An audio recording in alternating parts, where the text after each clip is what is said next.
3 राज्यों में आपने जो अपने मुख्यमंत्री नियुक्त किए और पूरा देश उन मुख्यमंत्रियों के नाम गूगल कर रहा था कि भाई ये कौन है, और एक के बाद एक सरप्राइज। तो मोदी की गारंटी तो है ही, लेकिन मोदी जी सरप्राइज की भी गारंटी दे रहे हैं। तो ये जो आपने 3 चुनाव किया, जो विष्णु, मोहन और भजन, इनके पीछे ये बड़े सरप्राइजिंग थे। क्या सोच थी आपकी जब आप अपने मुख्यमंत्रियों को चुनते हैं और आपने इतने इतने बड़े बड़े जो सीजन आपके जो नेता थे उनका सीजन आपने समाप्त कर दिया? राजनीति में किसी का सीजन समाप्त नहीं होता। दूसरी बात, भारतीय जनता पार्टी कार्यकर्ताओं की पार्टी है, संगठन के माध्यम से चलती है। ये चुनाव हमने नरेंद्र मोदी जी के चेहरे पे लड़े और बहुत सफलता हमें सब में मिली। पूर्ण बहुमत की सरकार मिली और 20 वर्षों से मध्य प्रदेश में सरकार के बाद आज तक की सबसे बड़ी जीत भारतीय जनता पार्टी ने दर्ज की। अब आप देखेंगे, आप कहते हैं कि विष्णु, मोहन, भजन कौन है? भारतीय जनता पार्टी के जमीनी कार्यकर्ता हैं, जिन्होंने कईयों ने तो कभी आज तक टिकट भी नहीं चाही थी, 3 बार से महामंत्री थे, मुख्यमंत्री बने। मोहन जी 3 बार से विधायक थे और मंत्री थे, अब मुख्यमंत्री बने। विष्णुदेव जी स्टूडेंट काल से संगठन में थे, अध्यक्ष रहे, केंद्रीय मंत्री रहे, अब मुख्यमंत्री बने। तो दूसरे राजनीतिक दलों में शायद ये संभव ना हो, वहां एक ही परिवार की सूची चलती है। यहां संगठन से कोई भी अपने समाज की और देश की और सरकार में रहते हुए पूरे प्रदेश की सेवा कर सकता है। आपको कहीं ऐसा लगा कि आपकी पार्टी का नेतृत्व बड़े नेताओं को, शिवराज सिंह चौहान हुए या वसुंधरा राजे हुए, रमन सिंह हुए, उनको ये बताने की कोशिश कर रही है कि भाई, या बाकी के नेताओं को भी जो बड़े नेता हैं, कि वोट सिर्फ मोदी जी के नाम पर आते हैं, आपके नाम पर नहीं आते हैं, और ये बात सबको स्पष्ट होनी चाहिए। और शायद इसीलिए आपने इस बार किसी मुख्यमंत्री पद के लिए इनका नाम घोषित नहीं किया और चुपचाप आपने उनको फेज आउट कर दिया। क्या ये सब बड़े नेताओं के लिए एक मैसेज है? बिल्कुल भी नहीं। चुनाव सांझे तौर पे लड़ा जाता है, यानी कि एकजुट होकर संगठन के तौर पे और किसी न किसी रणनीति के तहत लड़ा जाता है। कई बार आपको नाम घोषणा करने में फायदा दिखता है, कई बार नहीं करने में दिखता है। आप रणनीति लेके चलते हो कि इस चुनाव को कैसे लड़ना है, किन मुद्दों पर लड़ना है। हर राज्य के मुद्दे अलग अलग होंगे और कहीं पे चेहरा जरूरी भी होता है, कई जगह नहीं जरूरी होता। पार्टी ने तय किया कि मोदी जी के नाम पे लड़ेंगे और इसमें कोई दो राय नहीं। आज नरेंद्र मोदी जी न केवल देश के बल्कि दुनिया के सबसे लोकप्रिय नेता हैं। इसका लाभ भारतीय जनता पार्टी को मिला और जितनी मेहनत वो करते हैं उतनी शायद किसी राजनीतिक दल में कोई नेता नहीं करता। प्रधानमंत्री रहते हुए भी जो व्यक्ति 18-19 घंटे काम करते हो और 2001 से लेकर 2023 तक एक दिन की छुट्टी भी, अवकाश भी अपने लिए ना लिया हो, जिनकी माता जी की मृत्यु के और उसके दाह संस्कार के 2 घंटे के अंदर वो वापस देश के लिए काम करना शुरू कर दे, मैंने तो इतने वर्षों में कोई और नेता नहीं देखा। ये भाजपा का नेता है, देश के नेता है। लेकिन आपने जो ये जो 3 जो हम बार बार नाम ले रहे हैं, विष्णु, मोहन और भजन, इनको आपने चुना, उससे ऐसा लगता है कि बीजेपी को अब सिर्फ राज्यों में प्रशासनिक अधिकारी की आवश्यकता है। उन्हें एक ऐसे मुख्यमंत्री की आवश्यकता नहीं है जो लोकप्रिय हो या जो जाकर वोट मांग सके पार्टी के लिए, या वो अपनी तरफ से पार्टी को अपने क्षेत्र में, अपने राज्य में लीड कर सके। यानी योजनाएं आप दिल्ली से बनाएंगे और वो सिर्फ इंप्लीमेंटर्स रहेंगे कि आप प्रशासनिक स्तर पर उनको बस लागू कर दीजिए। नहीं, बिल्कुल भी नहीं। मैं आपसे बिल्कुल भी सहमत नहीं हूं। चलिए मैं आपके सामने उदाहरण रखता हूं रमन सिंह जी का, शिवराज जी का और वसुंधरा जी का। तीनों केंद्र में ही थे। शिवराज जी यहीं से सांसद होके गए, उमा भारती जी मुख्यमंत्री थे उससे पहले, गौड़ साहब थे। तो क्या हुआ, शिवराज जी भी गए ऐसे ही, ऐसे रमन सिंह जी गए, ऐसे वसुंधरा जी गई। पार्टी के कार्यकर्ता थे, जिम्मेदारी मिली।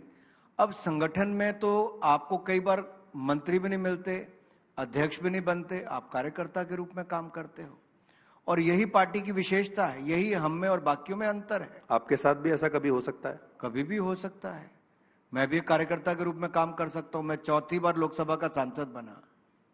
मेरे लिए गर्व की बात है कि पार्टी ने 4 बार टिकट दी। पार्टी हो सकता है कहे कि तुम अब काम करो भाई संगठन का, तुम ठीक है कहा है। तो हमारे बहुत सारे नेता हैं, येदियुरप्पा जी को देखो, किसी ने कहा नहीं तो उन्होंने स्वयं कहा कि अगली पीढ़ी को आपको अवसर देना चाहिए, मुझे लगता है किसी और को अवसर दो। बहुत सारे नेता ऐसे हैं। पर आप कर्नाटक हार भी गए जब आपने उनकी ये बात मान लिया, जिसका भी वो आइडिया रहा होगा। हार जीत आपका हिस्सा है, चाहे खेल का हो या राजनीति का हो। बात है कि आप असूलों पर कितने चलते हो। हम जो दक्षिण और उत्तर की बात कर रहे थे, आपने कर्नाटक का जिक्र किया, तो मैं इसलिए आपको वापस वहां लेकर जाता हूं। कर्नाटक को हम दक्षिण भारत का द्वार कहते हैं, गेटवे ऑफ साउथ इंडिया, और ये आपने जीता था, फिर आप इसे हार भी गए।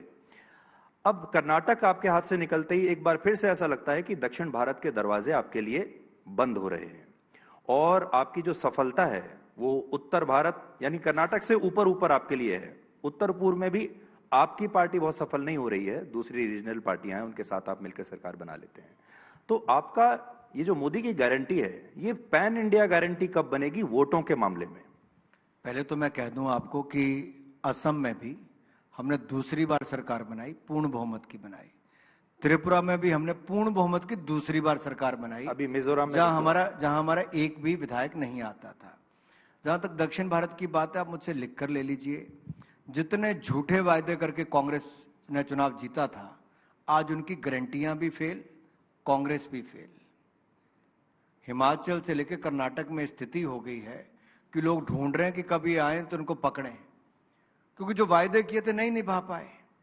कहा था 100 रुपए लीटर दूध खरीदेंगे, नहीं खरीदा। 300 यूनिट बिजली मुफ्त देनी थी, नहीं दिया। 1500 रुपए महिलाओं को पर महीना देना था, नहीं दिया।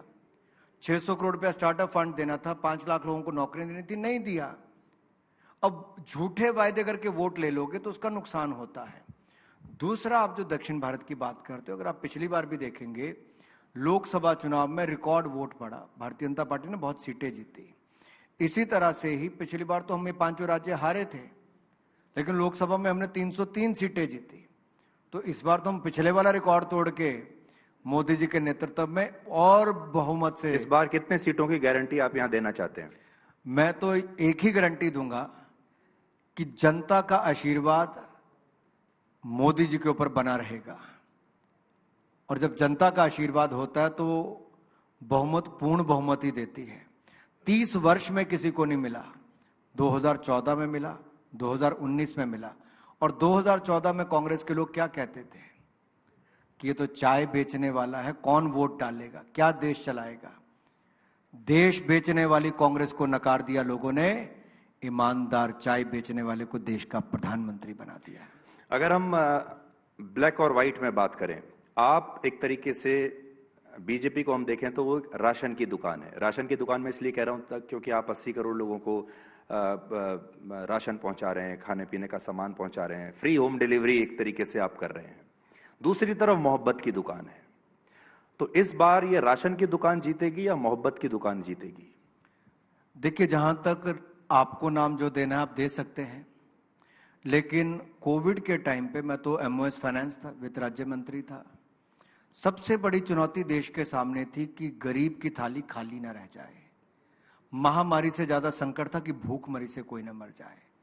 और दुनिया भर के बड़े बड़े लोगों ने लिखा कि भारत में करोड़ों लोगों की मृत्यु होगी। ये नरेंद्र मोदी जी का नेतृत्व था, दृढ़ विश्वास था, और 80 करोड़ लोगों को 30 महीने तक मुफ्त में डबल अनाज दिया कि किसी गरीब की मृत्यु, जरूरतमंद की मृत्यु भूखमरी के कारण ना हो। ये सुनिश्चित किया गया। नहीं, पर और अगले 5 साल के लिए भी हम वही कर रहे हैं। पर जहां तक आप मोहब्बत की दुकान भी चल रही है। देखिए, तेलंगाना में खुल गई उनकी दुकान, मोहब्बत की दुकान चली तेलंगाना में, कांग्रेस की सरकार बन गई। तो आप कांग्रेस को भी डिस्काउंट नहीं कर सकते पूरा। मोहब्बत की दुकान तो आपने देखी, सामान गिनते गिनते थक नहीं पा रहे अधिकारी। बैंक के 32 अधिकारी लगे हैं, कई मशीनें नोट गिनने में लगी है। मशीनें हाफ गई, मशीनें गर्म हो गई, नोटों की गिनती पूरी नहीं हुई। कितना हुआ था सुधीर जी कल तक? 353 करोड़। 353 करोड़। अभी मैं कल आपका शो देख रहा था, उसमें 353 करोड़ मुझे याद है। पता नहीं कल तक कितना और हो जाएगा। अगर जहां इनकी सरकारें नहीं, अगर वहां ये हाल है, तो सोचो शराब घोटाला छत्तीसगढ़ में कितनी लूट हुई होगी। और महादेव ऐप घोटाला, तभी हम कहते थे भ्रष्टाचार करो और भूपे करो।